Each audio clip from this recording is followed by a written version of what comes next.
Ce n'est pas le vrai monde. C'est pas ici la vérité. La vérité, ou cet absolu, qui n'est pas atteignable ici, je l'ai déjà dit, cet absolu doit passer par un cheminement, une sorte de labyrinthe mental dans lequel on doit sortir. Nous nous y sommes mis tout seuls. Maintenant, on nous a piégés, on nous a menti. On s'y attendait, mais à ce point. Surtout que, vous le voyez dans le quotidien. Dans le quotidien, simplement, on peut vous changer les règles du jeu. En cours de route. Vous signez un contrat avec une banque, avec une société. Elles peuvent changer les termes. De temps en temps, les termes changent. Alors, pour vous, il faut passer par le cadre légal, les lois, les règlements. Mais eux, ils peuvent faire ce qu'ils veulent. Hein?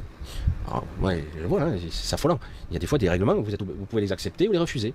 Vous prenez un truc, vous pensez avoir ça, c'est acquis, mais non, c'est pas acquis. Hein, du jour au lendemain, vous êtes propriétaire d'une maison et peut-être qu'un jour, on va transformer le terme, ce sera plus propriétaire, ça sera autre chose. En fait, vous n'êtes plus propriétaire. Ou autre chose. Dans un climat de ce type, vous voulez être vous êtes un bâtisseur.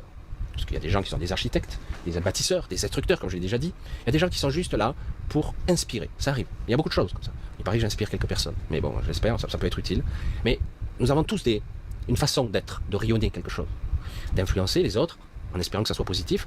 Et certains, ils ont envie d'être bâtisseurs, d'entreprendre, de créer. Bon, la France, c'est pas le lieu. Vous l'avez compris.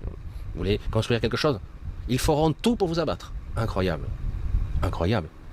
Je veux dire, comme j'ai discuté avec des Canadiens, je ne suis pas toujours avec leur esprit business, des fois ça me gonfle un peu, mais en tout cas, vous voulez créer un business au Canada, vous y allez, dans l'heure qui suit, vous avez votre société, vous avez payé 100 $, et c'est bon, vous êtes créé. Vous en avez marre, au bout de 3 mois, vous fermez, vous allez voir la même société ou le tribunal, je ne sais pas exactement, et vous fermez. C'est relativement simple. En France, oh là là là là, les normes, les machins, les trucs, les TVA, la taxe sur la TVA, la taxe sur la taxe, vous devenez percepteur. Il vous faut un expert comptable, il vous faut ci, il vous faut ça. Oh, attends, laisse-moi commencer à faire du chiffre. Laisse-moi commencer à mettre ma vision en place. Et après, du coup, vous vous retrouvez, à faire comme beaucoup. Certains font une sorte de travail un petit peu au black, on en dit. Ils construisent à peu près, voir si ça fonctionne, et après, ils créent leur entreprise. Ah, ça, c'est mal vu. Hein. Ah, mais non, il faut d'abord payer, casquer, faire un stage des métiers, registre du commerce, des métiers. Moi, je l'ai fait, hein. J'ai fait les deux. Parce qu'au début, comme j'étais dans l'informatique, j'étais à la fois dans l'instruction aussi bien que dans la modification du produit. Donc il fallait être dans le registre du commerce et dans le registre des métiers, hein, si vous créez des choses. Alors vous payez, vous faites des formations, et merde. Voilà. Surtout pour vous apprendre des trucs.